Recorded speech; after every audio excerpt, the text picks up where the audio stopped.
अस्सलाम वालेकुम viewers, welcome to MJ learning point.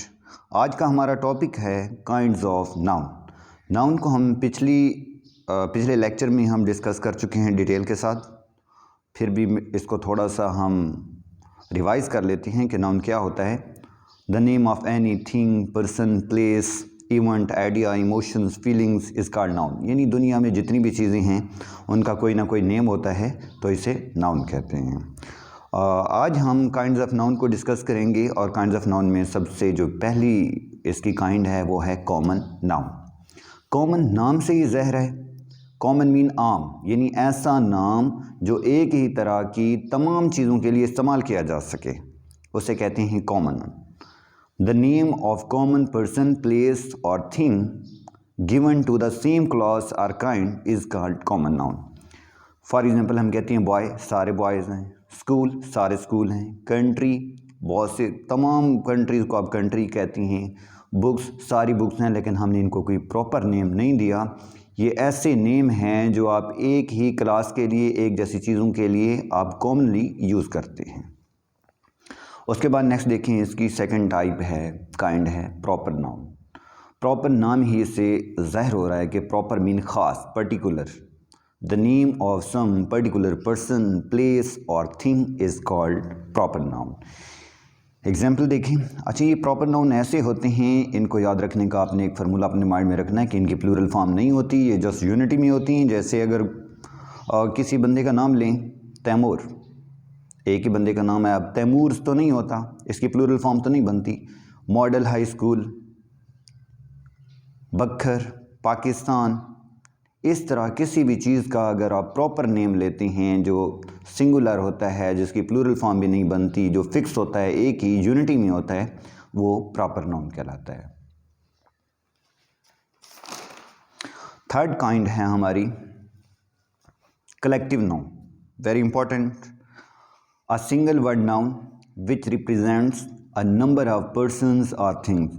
इसमें एक ही सिंगल वर्ड यूज़ करते हैं कलेक्शन ऑफ थिंग्स को, कलेक्शन ऑफ ऑब्जेक्ट्स को, कलेक्शन ऑफ पर्सन्स को, कलेक्शन ऑफ प्लेसेस को शो करने के लिए। यानी वर्ड सिंगल होता है लेकिन वो रिप्रेजेंटेशन बहुत सी एक जैसी चीज़ों की कर रहा होता है। इसकी एग्जांपल में देखें, जैसे हम वर्ड बोलते हैं आर्मी। आर्मी क्या होता है? Collection of soldiers. वर्ड हम बोलते हैं क्राउड। क्राउड कलेक्टिव नाउन है, ये क्या होता है? Collection of people. A fleet, fleet क्या होता है? कलेक्शन ऑफ शिप्स और vessels. Heard, collection of animal. Flock, collection of sheep. Committee, collection of members.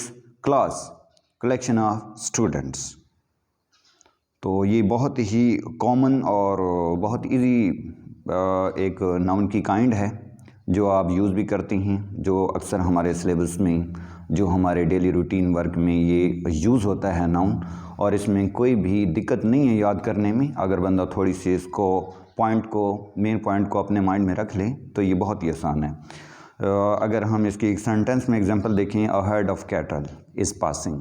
Heard, heard क्या होता है? ये कलेक्टिव नाउन है और ये जानवरों का जो ग्रुप होता है उसे हर्ड कहते हैं। उसके बाद नेक्स्ट हमारी टाइप है abstract noun. Very easy. Abstract, जितनी भी एब्स्ट्रैक्ट चीज़ें होती हैं, थिंग्स होती हैं, इनको आप जस्ट फील कर सकते हैं, टच नहीं कर सकते। इसकी डेफिनेशन देखें। Things which are intangible by our senses is called abstract noun. Intangible, जिसे आप छू नहीं सकते। इनटेंजिबल का मीनिंग होता है जिसे छुआ ना जा सके, बट जस्ट फील, लेकिन आप सिर्फ फील कर सकते हैं। और इसमें ये 3-4 चीज़ें होती हैं। क्वालिटी, आप क्वालिटी देखें, क्वालिटी एक ऐसी चीज़ होती है जिसको आप टच नहीं कर सकते, जस्ट फील कर सकते हैं। एक्शन, जो आपके एक्शन होते हैं उन्हें आप जस्ट फील करते हैं, जैसे आप लाफ्टर करते हैं।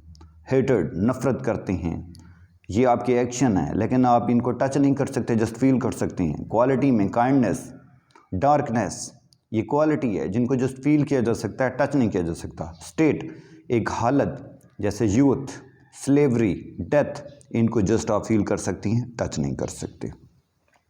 उसके बाद नेक्स्ट नंबर 5 पे है कंक्रीट नाउन। नाम से ही शो हो रहा है कंक्रीट। कंक्रीट एक सॉलिड चीज़ को कहती हैं जिसको आप टच कर सकती हैं। Things which are tangible by our senses, ऐसी चीज़ें जिनको आप अपने सेंसेस के ज़रिए, जो हमारे 5 सेंसेस होते हैं, चीज़ों को चेक करने के, उनके ज़रिए आप टच कर सकते हैं, तो ये कंक्रीट नाउन है। Example pen, book, chair, room, ball. देखिए इन चीज़ों को आप टच कर सकते हैं, इनकी स्पेसिफिक फॉर्म होती है, सॉलिड और रिजिड बॉडीज़ होती हैं इनकी, इनको आप टच के ज़रिए इनको चेक कर सकते हैं, तो ये तमाम चीज़ें कंक्रीट नाउन कहलाती हैं। इसकी एग्जाम्पल में this is my book, book concrete noun. I like this cup, cup concrete noun. The next kind is material noun. Material noun, आप देखें जब भी कोई चीज़ बनाई जाती है तो उसका एक स्पेसिफिक मटीरियल होता है और वो उस मटीरियल से ही तैयार की जाती है। तो ऐसी तमाम चीज़ें जो किसी दूसरी चीज़ को बनाने के लिए इस्तेमाल होती हैं उनको मटीरियल नाउन कहती हैं। डेफिनेशन देखते हैं इसकी। थिंग्स विच आर टेंजिबल, ऐसी तमाम चीज़ें जो टेंजिबल हों, जिन्हें आप छू सकते हों। And from which other things are made, और उनसे दूसरी चीज़ें बनाई जा सकें। एग्जाम्पल में देखें, जैसे हम कहते हैं वुड, अब वुड से फर्नीचर बनता है। प्लास्टिक, प्लास्टिक से बहुत सी इस्तेमाल की अशिया बनती हैं, हमारी बहुत सी प्रोडक्ट्स बनती हैं। आयरन, आयरन से देख लें, इससे आप कितनी चीज़ें बना सकते हैं। गोल्ड, गोल्ड से कितनी आप जेवरात, ज्वेलरी वगैरह बनाते हैं। तो ऐसी तमाम चीज़ें जो दूसरी चीज़ को बनाने के लिए इस्तेमाल होती है और होती भी टेंजिबल है, तो इसे आप मटीरियल नाउन कहते हैं। उसके बाद नंबर 7 पे आ जाता है कंपाउंड नाउन। कंपाउंड का मीनिंग होता है सम ऑफ टू और मोर। जब भी कंपाउंड का वर्ड इस्तेमाल किया जाए तो आपने अपने माइंड में ये याद रखना है कि हमेशा कंपाउंड का मतलब होता है सम ऑफ टू और मोर, यानी दो या दो से ज़्यादा चीज़ों का वो मजमुआ होता है। A noun which is made up by two और मोर वर्ड्स, ऐसा नाउन जो दो या दो से ज़्यादा अल्फाज से मिलकर बने उसे कंपाउंड नाउन कहते हैं। For example house made, house made है MAID। हाउस मेड नुकरानी को कहते हैं। एक वर्ड हाउस है, दूसरा मेड है, तो इन दोनों के कलेक्शन से आपका ये वर्ड बना हाउस मेड। शॉप कीपर, एक वर्ड शॉप है, दूसरा कीपर है, दोनों को आपने कंबाइन कर दिया है। शॉप कीपर अब ये सिंगल वर्ड बन गया है, एक ही नाउन बन गया है। फादर इन लॉ, ये 3 वर्ड्स का कलेक्शन है, फादर, इन और लॉ। तो ऐसे तमाम वर्ड्स जो दो या दो से ज़्यादा वर्ड से मिलकर बनते हैं उनको कंपाउंड नाउन कहते हैं। उसके बाद नंबर 8 पे आ जाएं, काउंटेबल नाउन। नाम से ही शो हो रहा है काउंटेबल, जिनकी आप काउंटिंग कर सकती हैं, जिनको आप शुमार कर सकती हैं, जिनकी आप गिनती कर सकती हैं। Things which can be counted physically, physically का वर्ड इसलिए इस्तेमाल किया गया है कि जिस चीज़ का आप नाम ले रहे हैं उसी को ही काउंट कर सकते हों।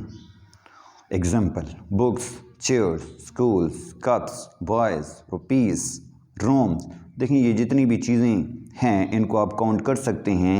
1 2 3 4 5 इनकी काउंटिंग हो सकती है, तो ये तमाम की तमाम चीज़ें काउंटेबल हैं। देयर आर 6 बॉयज़ हियर, यहाँ 6 लड़की हैं। अब 6 ये हमने बॉयज़ की काउंटिंग कर ली है, तो बॉयज़ काउंटेबल हुए। उसके बाद आ जाती हैं अनकाउंटेबल नाउन पे।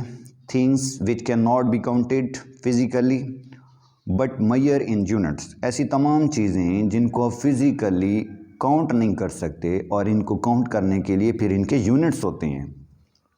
For example rice, sugar, water, milk, Honey. आप देखें राइस, शुगर वगैरह इनको मेजर करने के लिए इनका यूनिट्स केजी होता है।